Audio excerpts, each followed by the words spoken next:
Like when you say certain things like that are against women, what is their reaction to it? Like, Well, this is the thing: is you don't just say things for the sake of saying it. You need to have you have to have a concrete argument. yeah, And very rarely do I get women that disagree with me, even when I say things against them. okay, Because some things you just have to accept. They're already entranced by that time. yeah. How much DMs do you get, bro, from your followers? Because that's all I care about.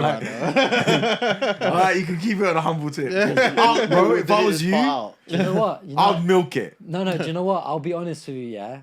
I do, but also it works against me as well. Yeah. Why? It's actually, and you might not believe me in this. But I'm ready to be in a relationship with you. But I'm telling you, that's how much you've convinced me. I'm telling you now.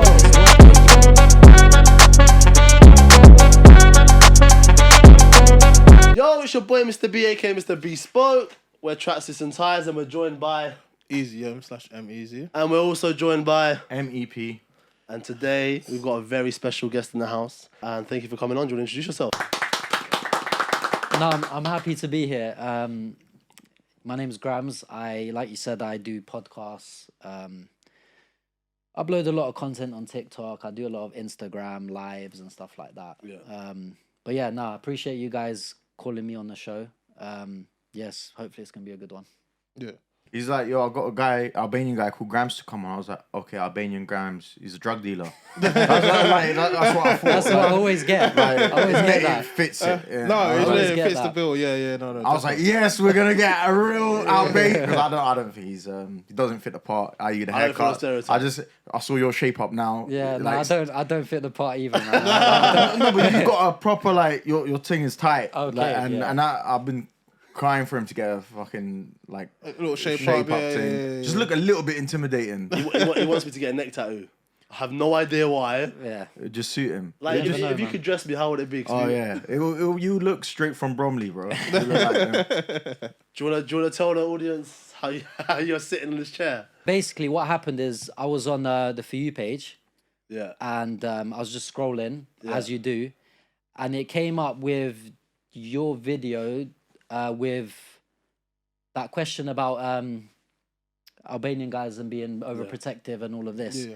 Albanian men in general. Why are you guys so protective of your women? It's a culture thing and it's a religion thing as well. Albanians are Muslims, bro. So that's how I came across it. And then when you replied and said, "Oh, jump on the podcast," I was like, "Yeah, I don't mind." Just why did you ask that question? Throughout life, I've always just kind of noticed like those sort of comments, like in regards to like say what Albanian women or Kosovan women like dating men outside of their race and whatnot, and how, because don't get twisted, like in most cultures, men can be protective of women, but I feel like with Kosovan Albanian men, it's like times a billion. Yeah. So like, and I've always just okay, I've seen it. It's more been online. I remember afterwards that clip. If you watch the whole thing, we weren't just specifically talking about his girl, protecting his girl. We're talking about girls, Albanian girls in general. So same thing with him. If I knew I was gonna make a move on an Albanian girl, I'll let him know because I know it would bother him, whether this girl's relate to him or not. Yeah. Because that's what we like. They're protected over their own race in general. So it's just like, and what he made a point was like, she could have been a girl that's promiscuous with a lot of guys, but it comes to a guy that's non-Albanian.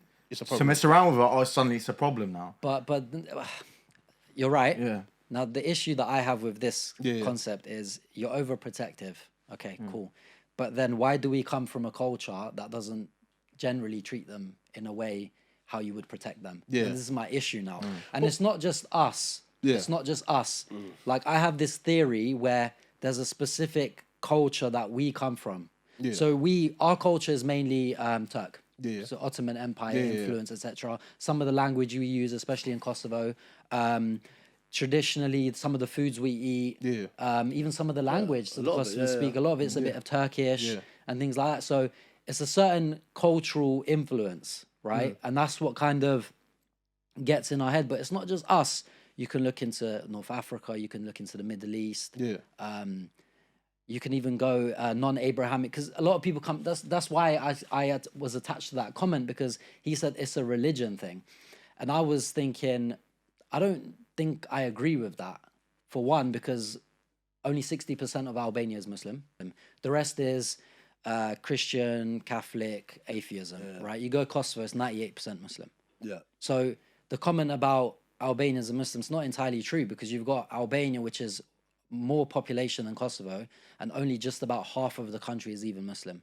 So you've kind of separated another 50%, which is what, 1.6 million people, 1.8 million people separated from that conversation. So what about that? For me, it's nothing to do with religion, that concept of being overprotective, of things like that. It's nothing to do with religion. It's for me, it's more, I think we come from what I believe anyway, and I can easily prove it. We come from a very misogynistic culture. It doesn't come from religion, because when you go to a country like India that borders with Pakistan, which is predominantly a Muslim country, these things happen in, there's disgraceful misogyny in India, right? But that's Hinduism. And that's not even an Abrahamic faith. So define misogynistic. So it's hatred towards women. And you think our culture are very focused on that? Yes, and I'll explain my point. So when people try to come to me and say it's a Muslim thing, I say, well, I don't agree with that, because Hinduism, which is not even an Abrahamic faith, so does not resonate with any of the Abrahamic faiths, Christianity, Islam, Judaism, none of them, right? But yet there's disgraceful misogyny in India. So then how do you justify that point then? I'm not going to turn around and say that's Hinduism, because I know better. I'm going to say there's a certain culture that we come from, right, that practices that. And you can look at it statistically, you can look at it online, you can look at the top 10 countries in the world that's best for women to live in. So what they look at is opportunity, education, sexual violence, right? There is not one country in the top 20 in the world, right, that is Middle Eastern, North African, or Arab. You've got mainly the Scandinavian countries at the top, Norway, Sweden, Belgium. You've got Holland in there. You've got Canada, these countries, right? None of them are any of these countries, none of any of the countries that practice that. Because they have a certain idea of what they feel the role of a woman is, and they abuse that. Islamically, for instance, you can't beat your wife, okay?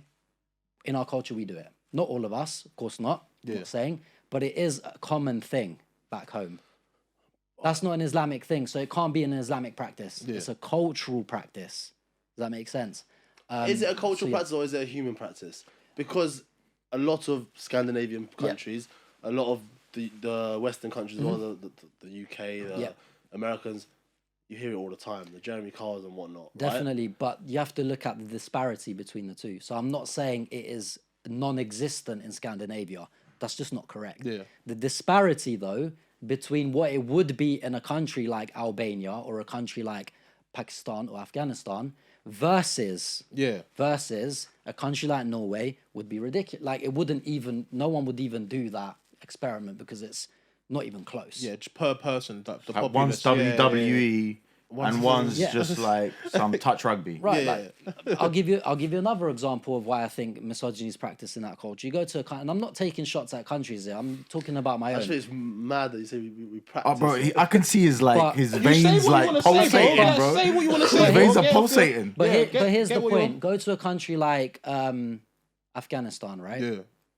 Let's not talk about Albania then. Let's go to Afghanistan. No, talk about Albania. Right? I want to see his face go red. 40% of women in Afghanistan are literate. Okay. 40% are literate. Literacy is only reading and writing in your own language. So forget here where you might have got an A in French or Spanish when you learned it at GCSE and they gave you that opportunity. That's their own language versus 60% of men. So in my head, it's like, okay, why is that? Second point, almost every single woman in Afghanistan between the age of 15 to 18 is taken out of education to get married. You think that's due to hatred of women? That's misogyny, yeah. No. But you think, just correct me if I'm wrong here, but you think Afghanistan, those statistics you just gave me, based on 40% of them are illiterate or literate? Are only literate. 40%. So 60% are illiterate. Okay, 60% are illiterate, right? Yeah. And you honestly think that the only reason they can't read and write is because the men have suppressed them from... Yeah, it's misogyny, yeah. But based on because they hate the women? Or is that based on the culture that we've been discussing prior? So you asked for the definition. Yeah, so that's in short how it's defined. Right. Right? That for me is that's an asymmetry. Like, because in other countries, it's just not like that. If you go to these countries that I mentioned, Norway, Sweden, and then they say, and then people come up with this point, right, where it's like, yeah, but it's a war-torn country, you know, this, that. And I said, okay, fair enough, but why is there a 20% difference between men and women? Because in fact, it's even worse. The men were actually the ones in the war. So shouldn't it be closer? No, it makes listen. You came with facts today. You came with great points. I'm hearing anyway. Thing is, you can no, but the thing is with things like this, right? Because I'm very open with what I say, right? You have to back it up. You have to, of course, because you can't come with claims and not have. But your some reasoning kind of behind information. it is what I'm struggling to understand. Not in a way. I don't know the numbers. I can't. But I know. I'm sure poverty would play a huge part in that in terms of access to schools and things like that. Again, men went through the same poverty. No, but hear me out. Why is there a disparity of 20%? Because I don't know why, but I'm trying to use my logic, I guess. But based on back in the day, how recent are your sisters? 2019. Okay, 2019, right? But based on the way... Facts. No, this is good. This is fantastic. No, this is good. We've actually got someone to challenge Bruce today. This is good. This is great. This is good stuff. This is brilliant, and this is exactly what we're here for. So both in our lifetimes, forget back in the day, which is the phrase you use. Let's look at in our lifetime. Yeah. Now I don't know if you've seen this, I'm so but you're from Kosovo, so you may have seen this when you were young. This is in my lifetime. Hit me. I was back home and I didn't understand it. I was maybe 10, maybe even younger. I don't remember exactly, but very young to understand anything. And a lot, they've come from England, so all the guests come around. You know how it is, right? Now, the woman of the house, so the wife of that house, right? There'll be a table full of men ready to eat, whatever the case may be, right? And she'll go to that table, right? With a bucket and a towel. Wash his feet. And all of them will wash their hands, and she'll stand there while each one of them wash their hands and dry them. Good woman. And if you haven't seen this, ask your parents, yeah? I saw this with my own eyes. Not I read it, I saw it on YouTube with my own two eyes. But it's that hatred towards women. This is my I'm not disagreeing with what you're saying. Okay. The thing I'm disagreeing is are these actions happening because of the dislike of women, or is it because it's a culture thing that's been put into people's heads? That's my point. Does that make it right though? That's what I'm saying. It's not about making it right or not. It's a cultural thing, which is what I believe that. Yeah. Because why can't they just get up and go wash their hands? She stands there and waits till they dry them. Then goes on to the next person and the next person. Ask your parents. Next person. Yeah, Susie and Kelly don't do that in Stratford. If me and you and all of us here went to their house, would the husband, because they're your friends, they're your family, right? Would the husband get up and go to the women? Oh, here you go, ladies. Or even to his own guys if he doesn't want to go to the ladies. That wouldn't happen. You don't see that. I've never seen that. I've never heard that. That's point number one. Point number two, and if this doesn't wrap the point up for you, I don't know what will, right? There's a certain cultural practice, yeah? Where are you from? Palestinian. Palestinian, nice. So... Depends on the day, really. It's because you're not a female. So this isn't just an Albanian thing, and in fact, it's not actually practiced that much in Albania, never really was. But this kind of culture that I'm talking about, right? A man and a woman would get married, okay? They'd go to consummate their marriage, okay? They take a white bed sheet with them. I don't know if you've heard this. I've heard of this. I would like to hear it. So for the people that haven't, and for yourself, they take a white bed sheet. Yeah. So that look how miseducated that we were and still are to some extent, right? They would consummate their marriage on that white bed sheet. They would hope, right? I've heard this. She would bleed on it, and she would come and show them, look, I'm a virgin. Right. That is very undermining for right? sure. And in some villages, in some countries, they hang it for the people to see. Okay? This is how miseducated we are, because anyone that's read any books in their life or gone to school would know that there are women that can lose their virginity because technically losing your virginity is breaking your hymen. Right? One, not all women bleed. Yeah. That's point number one. And point number two, she could have broken that hymen when she was riding a bike at 10 years old. Right? What happens if she doesn't bleed? In some cultures, and I'm not saying this is... She's scorned, basically. It's not like, oh, this is definitely going to happen. She's put to death. Oh, swear. In some cultures. Yeah. Put to death because you've gone and done that act before marriage with somebody else, and that probably never even happened. Yeah. You told me she got it happened. She got returned back to her family's Bro, house. I've told this How story demeaning before. is that? How demeaning is that? No, I agree. But then you're cultured person. This is not me saying it. Whoever camera's looking at me, yeah. But this is kind of thinking like, yo, we've just got an amazing woman in the house, and we are so proud of her because back in the day, not so much now, you were rewarded for keeping your virginity, right? So. There's always three sides to the story, but in this case, there's two elements to it, right? There's the element of, I agree, by the way, I think it's very undermining, it's so embarrassing, I totally agree with that, but I think that's not why they're doing it. They're not trying to embarrass, if they're showing it to their village, across the village, it's not to undermine and go, oh, look at my one, she's a fucking virgin, she had sex with nobody. No. It's, yo, my son has just got myself a virgin, and we're proud of it. Here's the reward. I'm not agreeing with it, but why do you not want to look at that side? So why then are you not proud that your son has done the same? See, this is what I'm saying. There's a simple answer. Go on. Unless you can correct me here, but there's no way of showing it. I'm not saying you've obviously established it doesn't really show because it bleeds a lot, it bleeds and blah blah blah. Right. But the truth is, again, it's historically, culturally, that is why it doesn't happen. Or do you think? Because that's a good scapegoat, or do you think it's we just don't care? I think there's definitely, I think in all cultures there's definitely less emphasis put on women, less emphasis put on men. Sorry, to be to keep their virginity. Why can a man in our culture remarry? In fact, not only can he remarry, he's not even shamed for it. Yeah, and divorce. You can marry multiple woman, right? Especially in the villages, is shamed. Yeah. Probably disowned. Yeah. In some very, very extreme circumstances, there's honor killings that's involved in that, right? She'll be shamed. And on top of that, might not even remarry. Probably won't be able to remarry. Yeah. But he can do it, isn't shamed for it. Yeah. Isn't demonized for it. Oh, that's fine, son. She was toxic. She was this. She was that. And God knows what he was, if he was. I'm not saying he's at fault. Yeah. Right? If that's not suppression of women's rights, women's to express a certain view, to want to leave her husband because she's not happy, if that doesn't justify a misogynistic culture, I don't know what does. I don't know what else to say. Can I make...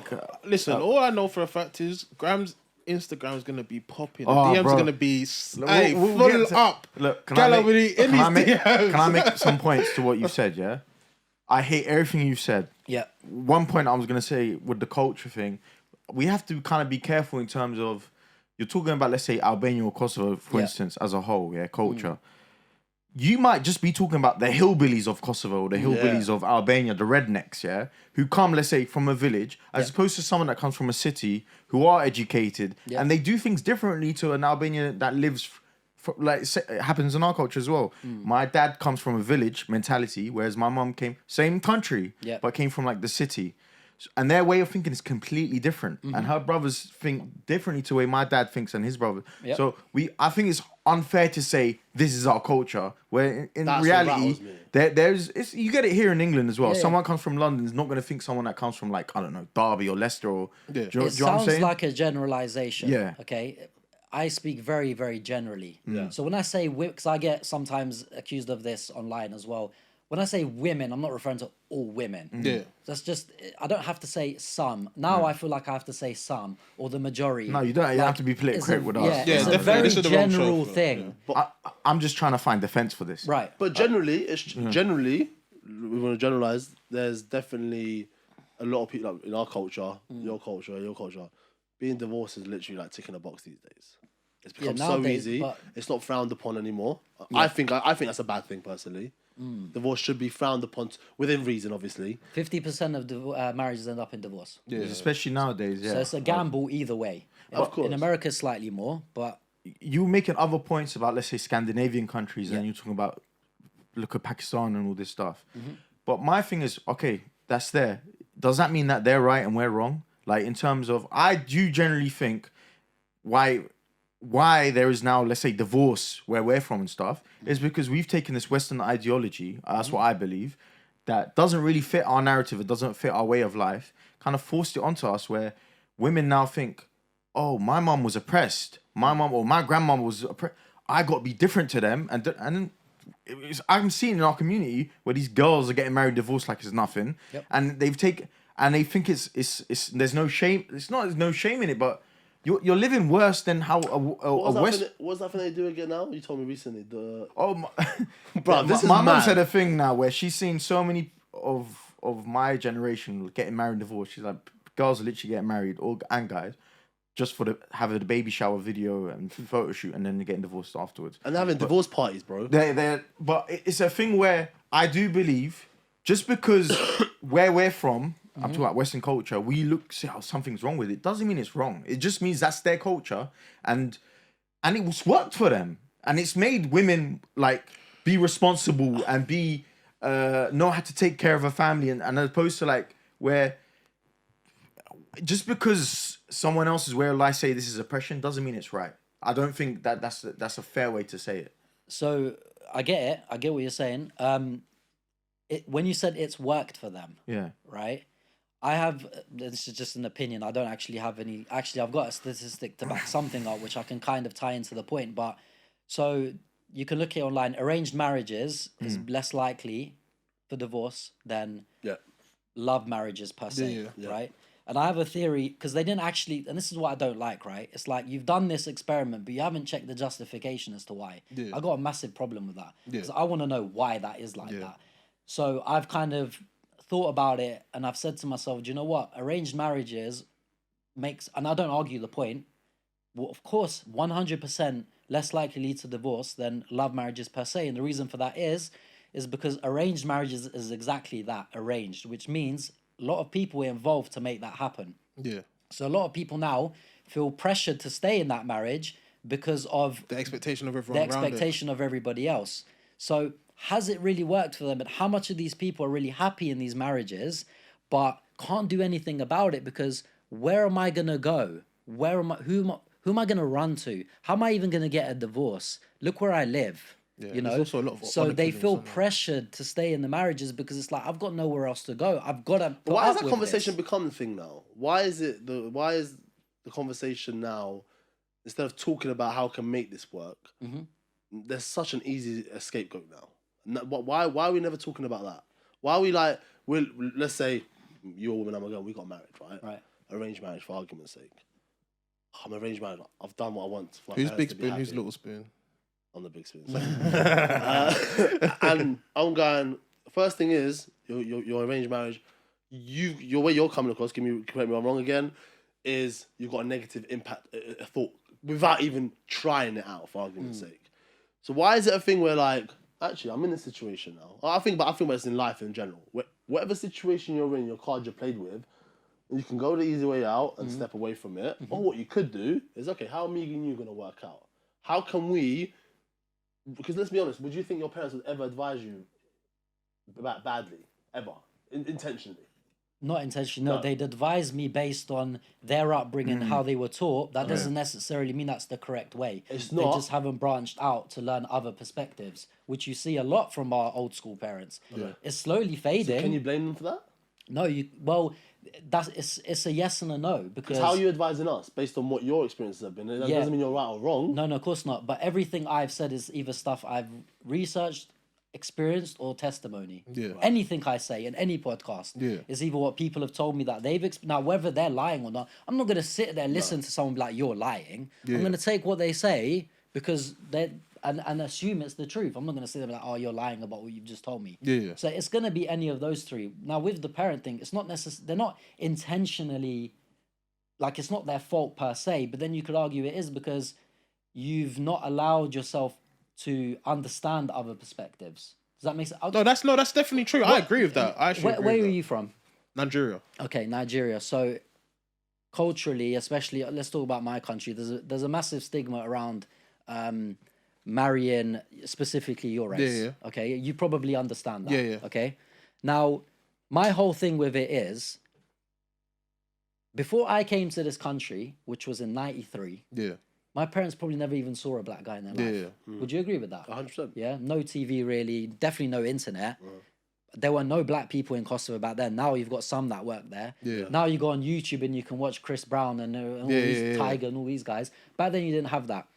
So they've come into this country now in '93. Yeah. And they've made a perception Or something. of your race without knowing anything about your race. But I think a lot of stuff don't come out of nowhere though. It doesn't come out of nowhere. Racism is taught. Okay? Definitely. Racism is taught. Now, the difference is if they'd come to the UK and X amount of time later, they have a perception built on black people because they've worked with them, they've gone to school with them, they've integrated with them, and they just get this thing about them. Yeah. I'll listen to that argument. It's very generalizing, but you've got a bit of give. You've made an assumption based on a race before you've even met them in your life. Yeah. And it's specifically that race as well. Okay? That obviously is, I'm not gonna lie, when you're black it's a lot harder. But any shade darker than us, and in theory, the first instinct is 100%, but massively more. Correct. Massively more with the black race. Yeah. So then it ties into that whole religion thing that the boys were talking about. And it's like, okay, well, our religion doesn't agree with that. Yeah.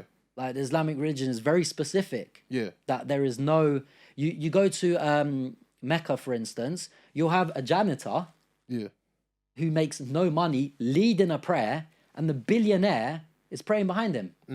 And no one ever says, let the billionaire. No, why am I gonna he's gonna pray behind him because he knows more of the Quran than he does. That's what our religion is, bro. There's no there's no he has more money, so he should have this. There's no hierarchy. There's no hierarchy. Okay, racially in any way, shape, or form, right? So then it comes to that point where it's like they won't give their daughter, and it's specifically the daughter as well. This is the thing, and you know this is true. So this leads to my point earlier. It's if I wanted to marry a black girl, my parents, of course, they're gonna react. Of course they will, but not even remotely close. It's not, this disparity is crazy between if I wanted to and if my sister wanted to. Okay. How much do you think is let's just give it a percentage. How much would you say is caring about your daughter more, maybe being more nurturing towards them as opposed to it being misogynistic? If you're Muslim, if you're Muslim and you're a revert, black revert, and you're a practicing Muslim Albanian family or whatever family, you should have absolutely zero reason Islamically why you don't give your Albanian daughter to a black guy. Zero reason. Zero. I agree with that. Because when you have religion, you don't need nothing else. This is why everyone talks about wars and this is this and that and that. Religion's biggest problem is culture. Biggest problem. Because you pray 5 times a day, you go to Hajj, you give to charity, you do this, that. But when it comes specifically to the marriage of your daughter, religion gets left out the door. Every single time. Religion gets left out the door, and it doesn't matter what religion says. My daughter is not going to marry a black guy. That's what people will say. Why? Because now it's perception is important. Now I don't want the people back home saying, oh, do you know that family back in England? Yeah, the Gashis, they let their daughter marry a black guy. And perception is more important than reality in this generation. What much more important than reality? When you practice a religion that is not against what you marry, and plenty of educated imams like Mufti Menk, for instance, these ones, they've come out and said, let your daughter marry whoever she wants. And if she come back divorced, take her back and say, look, my daughter, you made a mistake. It's fine. You know, everyone makes mistakes. Let's look at what we can do now to make things better. But no, all we do is shame, because that's just where the thing we come from. What is gone? I'm not gonna lie. If I had a daughter, I've watched bare like Pornhub blacked So it's more worry like she's gonna get torn up. I'm playing, bro. Look, a reason I used black, I could use Arab. yeah. The reason I use black because there's a massive stigma around that. Like it's very like obvious. Yeah. Does that make sense? Yeah. Because to be honest, my parents, you're Palestinian. There's a stigma around that. Of course there is. I don't want my daughter to marry an Arab guy. Do you see what I mean? But massive with the black. No, I agree, and that's unfortunate. But that's what I'm trying. A lot of it's down to stereotypes. Yeah, and that's why I feel like. But that's what annoys me when we label stuff like in such a in a clustered way. But a lot of it is like, Arab men are cheaters, for example, or Albanian men are drug dealers, so they're trying to stay away from that. And I think that a lot of it, as much as it is about skin color, which I don't dispute, now people, like you said, because of the internet, they're more educated, they're seeing it more. It's less about the skin color and it's more about the stereotype. That Arabs, that Africans, that Albanians, that whatever country they have. We just come from a culture that's like cares too much about what other people think. Yeah, I wanted to divert the sort of conversation in a bit, but I wanted to ask you just to sort of just to top it up, just to sort of wrap it up is what's the solution? Like, what do you think needs to be what do you think needs to be better? The solution is very easy. Don't live your life for other people. That's the solution. Look, at the end of the day, we want to make our parents happy, yeah? I get it. They brought us here, actually, none of us here are even English. Yeah. So I came due to political oppression. Yeah. So my parents brought us here without a job, without a language, without anything, right? And worked, let's face it, probably shit jobs to begin with, awful jobs to get a bit of money, okay? I'm not brutalizing my culture because it's made me who I am, but what I'm saying is that it needs to change, and the only solution is to not live for other people. Yeah. So if your happiness is at a detriment, you do not follow what your parents say. Yeah. It's simple. You can listen to the argument, and but if it's not bringing you happiness, that's ultimately the goal here. Yeah. Then don't go for it. You came here as a war refugee, yeah? Yeah. Because we had this conversation. My dad, same thing. He left his parents when he was 17, went to study abroad, came back, got married, and then left again. Yeah. Yeah. A couple years down the line, his dad passed away.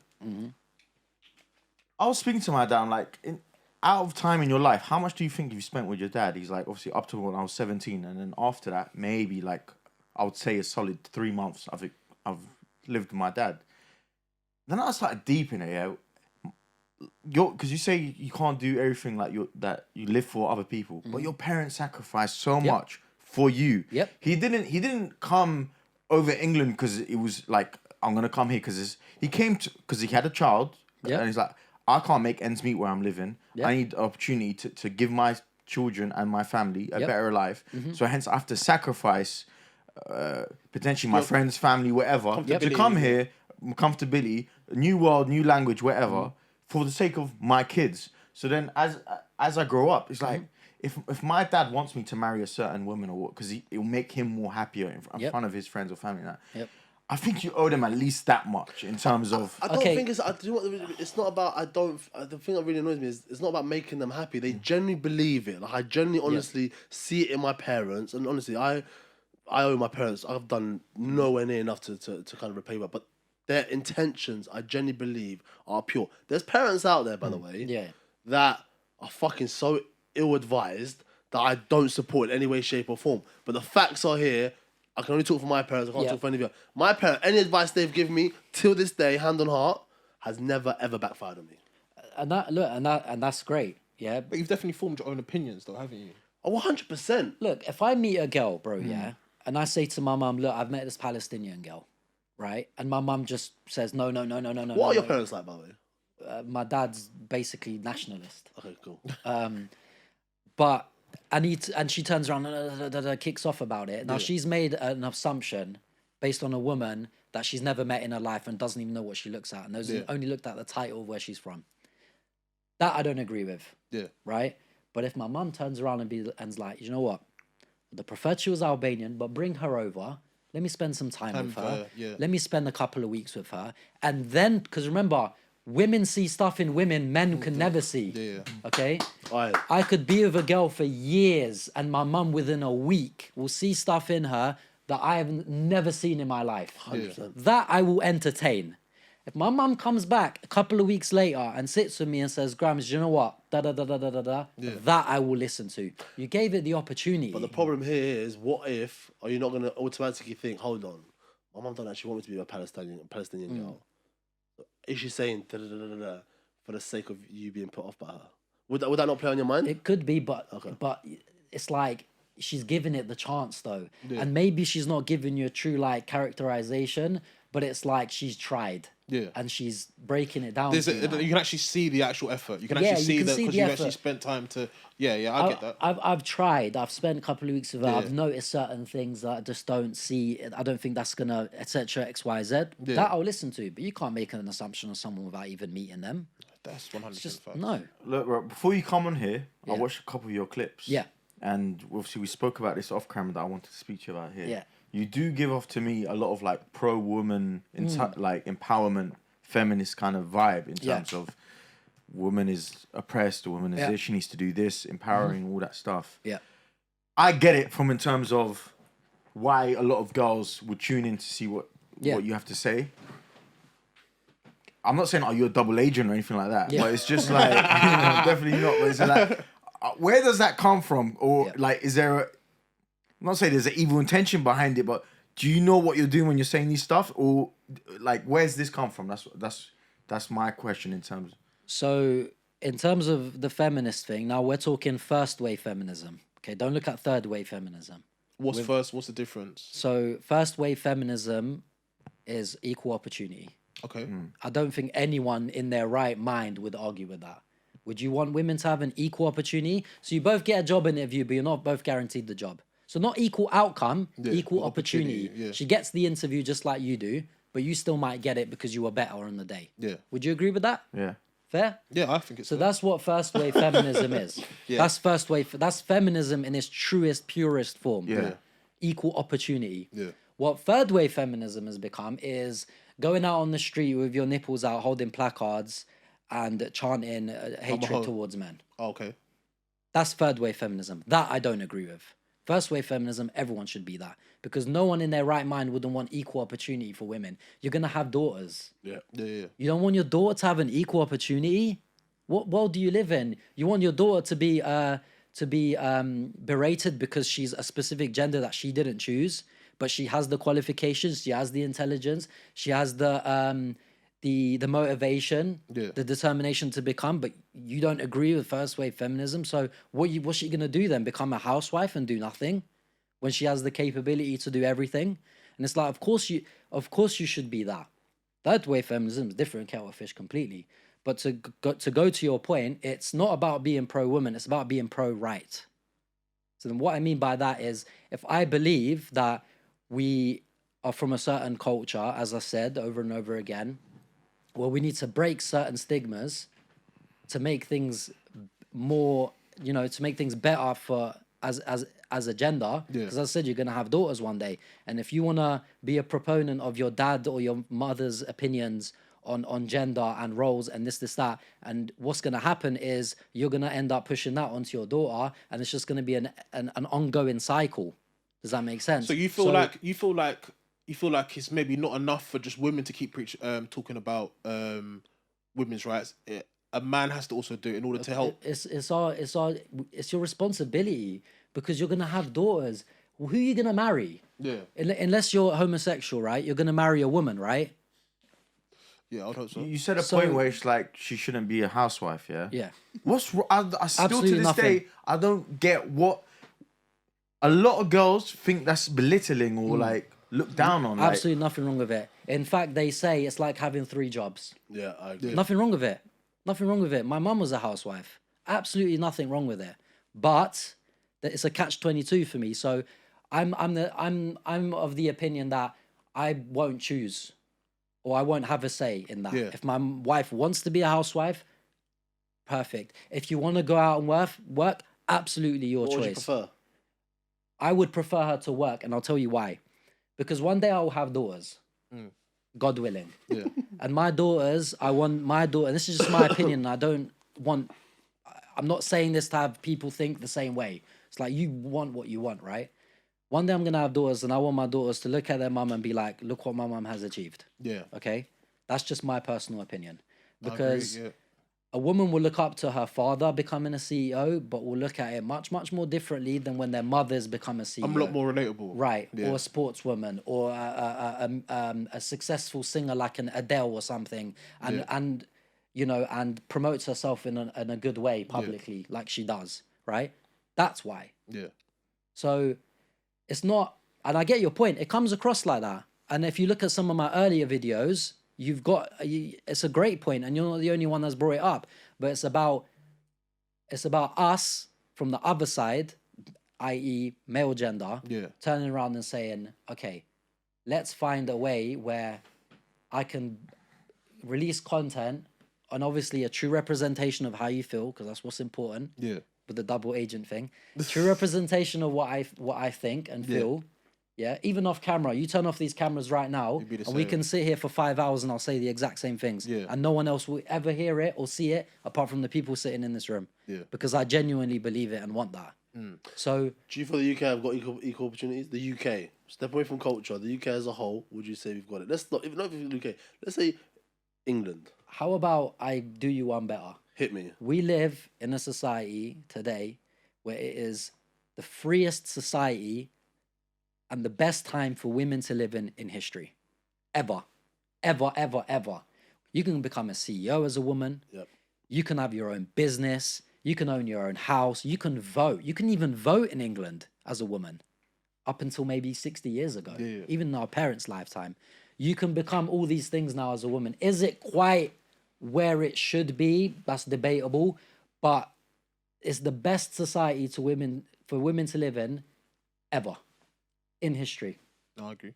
And they're still complaining. I'm gonna say they're still complaining, bro. Yeah, you're saying that they can become CEO. I've never heard a woman say, "Yo, I want to be a bricklayer. I want to be a refrigeration engineer." 99% they want to pick what's aesthetically pleasing to them. Like why in don't terms they complain of about that? like they, it's what always go to argument. They pick and choose when they want to be equal. When that whole Ukraine, I know memes were made about it. The Ukraine war, Russia. I didn't see no women saying, "Yo, give me my arms, let me go fight and defend." Well, it was like, men, go over there, mate. They need you. Yeah, I mean, with the whole they pick and choose, I 100% sympathize with you on that, and I'll give you an example of when they pick and choose. So, we've all been clubbing, yeah? Yeah. Would you say at least once in your life? Never been clubbing. Okay, so women get in for free, men pay. Yeah. Okay, now I understand the business side of it, because the more women that you can get, the more men that will come and spend. How are we going to get women to come? Just make it for free. Cool. Us four are sitting in that queue, freezing our balls off to get into that club. That last night. And just because she's a female, she can walk right in. Yeah. And you never, ever hear any female in the world turn around and say to the people at the front, no, I want to pay like everyone else. Unless they're fat and clapped. But I'm saying generally, though, they don't. I like BBWs, by the way. I'm trying to lighten things up. No, but you'll never see that, though. You'll never see a woman say, no, I want to pay like Grams and his friends. You'll never see No, this. it's the truth, yeah. Why? Because it is It benefits them. It benefits them. It's a double standard that suits them. Yeah. It's a double standard that suits them. Yeah. Right? And they'll take it to the bank all day long. But the double standards that don't suit them, they'll fight it till the end. And I think that's what they need to work on for sure. Because I expect you to take that same mentality and say, do you know what? Either you let Grams in and all his friends in as well, even if they have to pay. The mere fact, I don't mind paying. I don't want to wait in that queue all night long. Yeah. So the mere fact that you're going to go into that club for free, not wait, purely because you're a female and no other reason, and you have nothing to say at the ticket, whatever security, I expect you to fully turn around. If you're a true proponent of feminism, I expect you, and equality, I expect you to turn around and say to them, if you don't let Grams in and all his friends as well, we're not coming in. You'll never hear a woman in any place in the world say that. Never. Say that. Never. This guy's giving me the runaround, you know. 1 minute I'm team against him, 1 minute I'm with him again. Because it's a double standard that benefits them. No, of course. Yeah. It's a double standard that benefits them. Facts. Yeah. If I want to be a stay-at-home dad, I want to be a stay-at-home dad. My wife's a CEO, makes millions. What's going to happen to me? I'm going to be berated by her family. They're going to say, you're not a man. Yeah? They're going to look down on me. My parents are probably even going to look down on me. Right? We're not allowed to do that. I can't be a stay-at-home dad. I'll do all the cooking, cleaning, ironing. I'll do it all, bro. Yeah? We're belittled for that. We're demasculated for that. No, let's say the word of what it is. We're demasculated for it. But if she wants to stay at home and do absolutely nothing, and I work, and I have to pay the rent, and I have to do this, you'll never hear a man complaining about this, by the way, because naturally we're protectors and providers. Yeah. So we'll never complain. And that's why we don't look at status and money within women. Because whether she's a millionaire or not, and whether I'm an Uber driver or not, I'm still going to pay for everything. That's just how we're built. That's how we intrinsically are. Yeah. But we won't complain about that. But the second, and you see it as well in these relationships, the second that I want to take a 6-month break from work, I'm belittled by my girl. What kind of a man doesn't work? Well, this, that, da. You look down upon. Why? Because in the way it works is men go for looks, generally. Yeah. Women go for status. Okay? Generally, women don't look the same and down. They only look the same and up. Yeah. Okay? And the comparison I always give is woman comes out of her building, shows the whole building, she's a millionaire, wearing £3,000 suit, going into a white Bentley. Good-looking guy comes out of Costa Coffee waiting for his Uber because he can't even afford a car. Decent-looking guy in his uniform. She's going to drive right past him. And he could be the guy she's looking for. He could be the guy that will treat her better than any guy ever has. He'll never get the opportunity. But you switch the roles. And it's the guy coming out of that building. And he sees Catherine or Joanna coming out of Costa. If she's good-looking, he's pulling up his car. He's getting out and he's speaking to her. He doesn't care if she makes £8 or £80. We don't look at that, yeah? But they do. They look at that. So I think that's changing as well, though. So, but I think nowadays, like, when my older sister got married, the number one priority was to find a man that can provide. Yeah.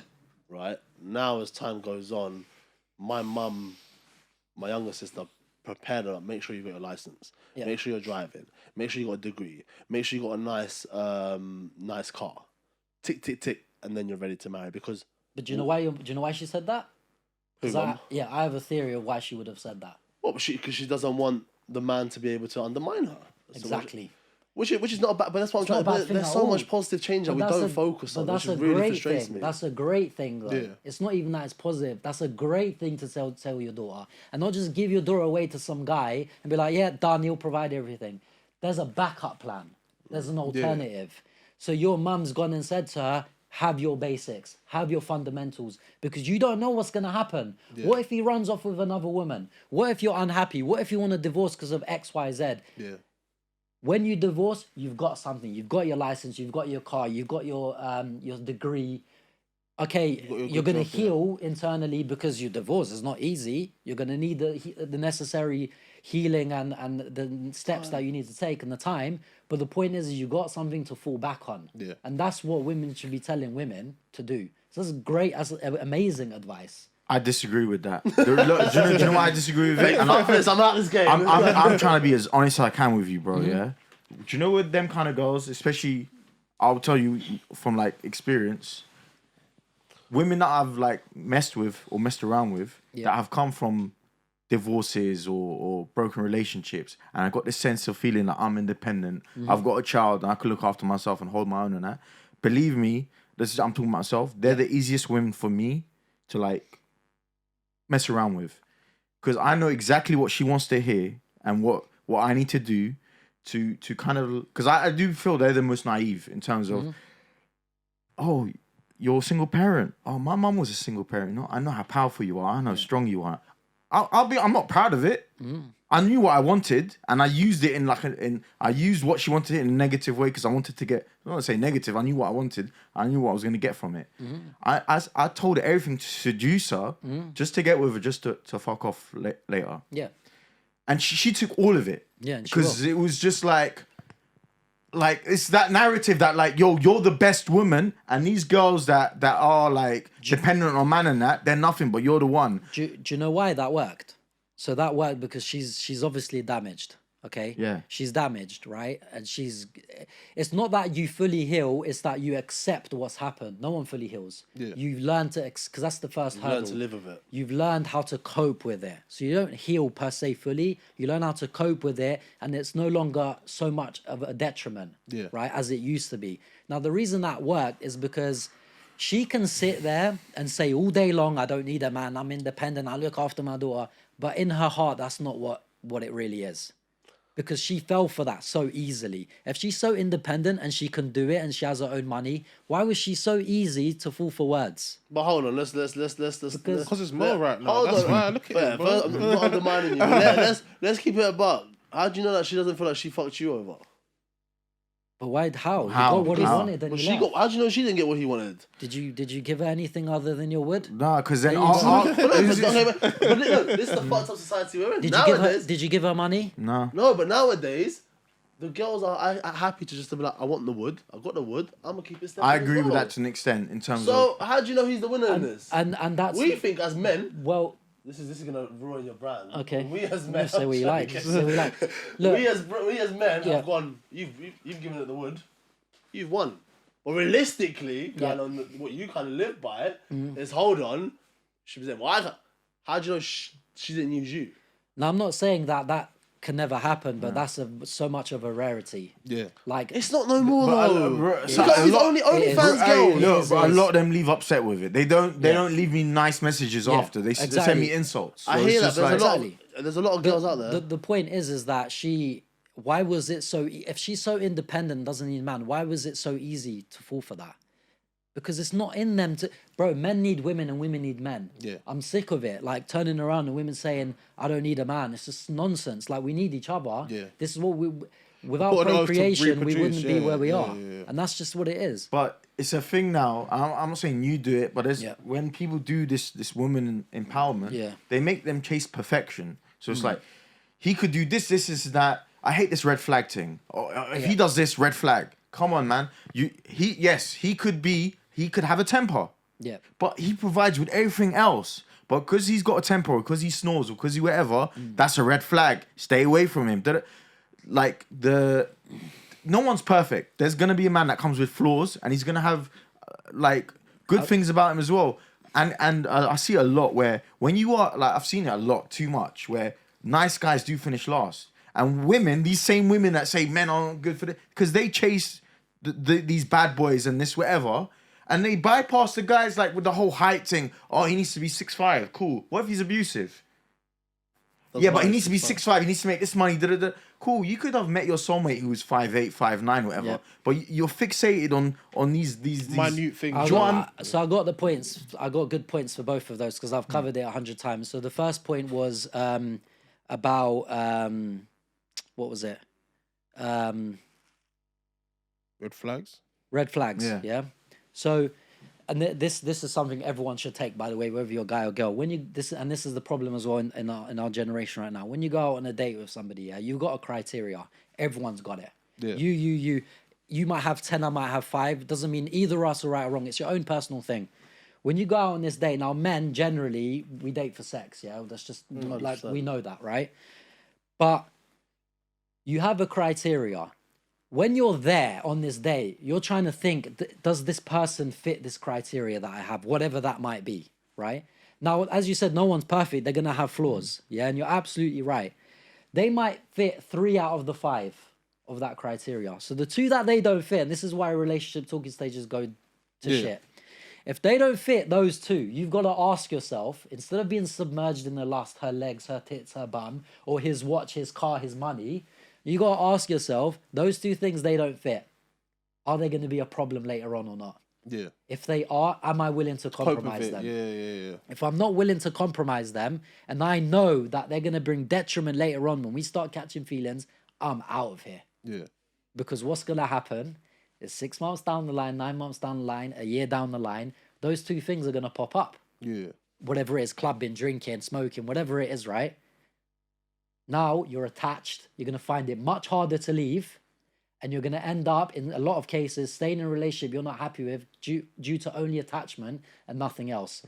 If those things are a flag, red flag, whatever your detriment I call them, yeah, you don't go on that date again. But people are submerged in things that don't matter.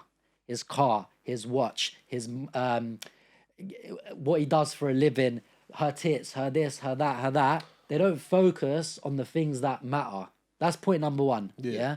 Point number two was about the what was the second one that you said? The second point? The chase perfection. Yeah. So good guys finish last. Okay. Good. Yeah. Right. So there's the analogy that I always use. Right. If you look at 100-meter sprint. Sounds like the title for the podcast. Yeah. If you look at 100-meter sprint, right? These bad guys for the first 90 meters of the race are always first. All those good guys are at the back, trying to keep up, can't quite get there, right? And that first 90 meters, he's taking her out. These bad guys sleeping with her, doing everything with her, taking her away on holiday, getting everything, rinsing out the situation as much as they want. Then what happens is in that final 10 meters, when these girls get burned, right? Guess who they come running to? Yeah. The good guy. And that's when the good guy wins in the last 10 minutes. But does he really win though? Because what version of her are you getting? The damaged version. I have to now pick up the pieces. Engine broken. And now I have to prove to you. Steering wheel not working. Yeah. Gearbox. Just a calamity. Exactly. Yeah. Now Write off. It's a write off. Me as a good guy, I now have to prove to this girl that I'm not like this guy she's dealt with, and I don't even know who he is. But why? I never even met him. But why? Because she went for what she thought. No. But why do you feel the need? If you honestly think you're the good guy, the bad guy, the 10-meter guy, why do you feel so obliged to be taking these broken women? It's not your problem. You shouldn't. No, and guess what? And I've always said, don't be a detriment to somebody else because you're not over someone, right? Because it's not my fault that he's done that to you. And the version of you that I should get is maybe not necessarily the original version, but at least a version that is happier. Yeah. And now what this person has done is no longer a detriment. So it's not that good guys finish last, it's that we always have it harder. But then it's like you could argue, well, actually, we do finish last and we don't win in the end because the version of her I'm getting is a version that I'm not going to be able to cope with because of the damage that's been put onto them. Does that make sense? It doesn't. But to your point, a lot of us are no different. How many times, and I'm sure we can all relate, even when we were younger or our friends, we've seen our friends, whatever, how many times have we left that good girl that we always describe that we want to bring home to mum, crying at home, chasing after the hoe? Would you agree that we've done this? Yeah. In the past? Everyone's. I think everyone's. So it's a very. cycle, innit? It's a cycle, you can look at it both ways, right? You can look at it both ways. Biggest prick in the class got the best girls. Yeah. The good guy that sat in the corner, that treated like a queen, she didn't even acknowledge him. The biggest prick in the class got the best girls. The guy that never wore uniform, the guy that got kicked out, the guy that jumped from table to table.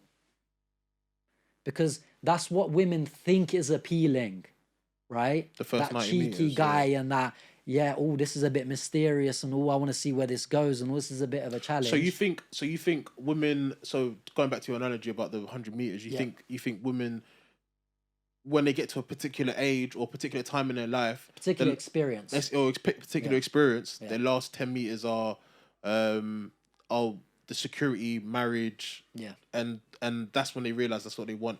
Okay, it's until she gets banned. Yeah, and So basically, from his analogy, unsuccessful relationships are all women's faults. That's what I'm getting from you. Because it's true. Sounds like facts. Do you know what it is? Yeah. I get that from you, and I also get with, let's say, other times, women are just not patient in terms of patience has not become a thing in our community anymore. Where it's because there's options. So why too many options? Yeah, too many. There's options. So obviously, unsuccessful relationships is due to people. So look. Look, because you always say I cater to women, yeah. I'll say something that's against this generation, this society that we live in. Not all of them, of course. We'll keep this part in the pod. Is obviously women, like I said, they're more free. They can do more now and stuff like this, and it's not seen as. Look, women have OnlyFans nowadays, and a lot of the time, especially in America, they're not even demonized for that, right? you'd never had this back in the day. You had to talk to a girl for days and get her to trust you for her to even send you a booty pic. Now, she doesn't even have to know grams exist. Yeah, exactly. Now I just go on Instagram and watch it all day with my pups. Be like, oh, dad, look at this girl. Before it went like that. Before, you had to actually speak to the girl for her to send you. Now it doesn't make a difference. So it comes to a point where now we live in a society where predominantly women, they want what a relationship brings. Yeah. So security, financial aspects, emotion, affection, but they're not willing to do the dog work to make the relationship happen in the first place, let alone work. So they'll take all these great things. Oh, he's always there. I've got someone to lean on. Oh, I need a hug. Oh, he holds me in bed and all these things. But it's like, all right, babes, I'm not going to lie. Like, you need to cut out the clubbing. You need to cut out the drinking. Oh, no, but... You're so controlling. Oh, no, this is just... Why? Because they don't want to compromise anymore. They still want those great things, but they don't want to do the dog work. And without compromise, you can forget your relationship working, man or woman. Forget about it. You got to give up some of those lads' holidays. Sorry, mate, it's just what it is. Yeah. Generally. Some girls don't mind. But I think because of the freedom that we have as male and females is why we get married later now. Because that girl wants to go clubbing, wants to get his dick down, wants to fucking go to our holidays, and then man them as well. They want to have as much sex as they can. They want to go clubbing as much as they can and whatnot. And then when you get to the age, like, I'm ready to settle down. But they're both broken. Yeah, it's not just a woman. It's not just a woman thing. It's a man thing as well. Listen, I totally get it, but this is what I'm saying. Like, I'm very neutral, and you might disagree, right? But I'm very in the middle. I don't always. Obviously, my 90% of women watch me, so of course I'm gonna cater more towards that side. But I'm very neutral. I've said it plenty of times. Right? What is your? Because there is with a lot of cultural commentators. There's a lot of. I find when I look at like ZZ Mills and all these other people, when they cater towards, I guess, a man's perspective, a lot of men are, oh yeah, I agree with you, and then women are like, oh, you're X, Y, and Z. Why do you cater to men? This, that, and the other. You're trash. Da, da, da. But when she caters to women, it's the reversed effect. Why do you think? Like, what was your when you say certain things like that are against women? What is their reaction to it like? Well, this is the thing: is you don't just say things for the sake of saying it. You need to have you have to have a concrete argument. Yeah. And very rarely do I get women that disagree with me, even when I say things against them. Ah, okay. Because some things you just have to accept. They're already in trance by that time. Yeah. How much DMs do you get, bro, from your followers? Because that's all I care about. Alright, you can keep it on a humble tip. Bro, if I was you, do you know what? I'd milk it. No, do you know what? I'll be honest with you, yeah. I do, but also it works against me as well.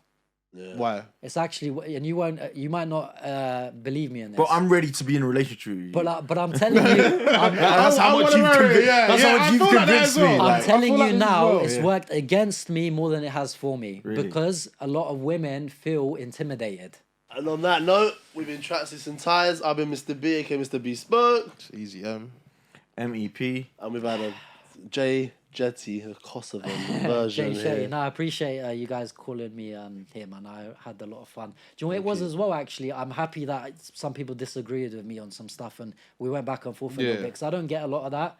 And it's nice too, because it opens up the convo more. So I would have gone a lot deeper, but I felt like...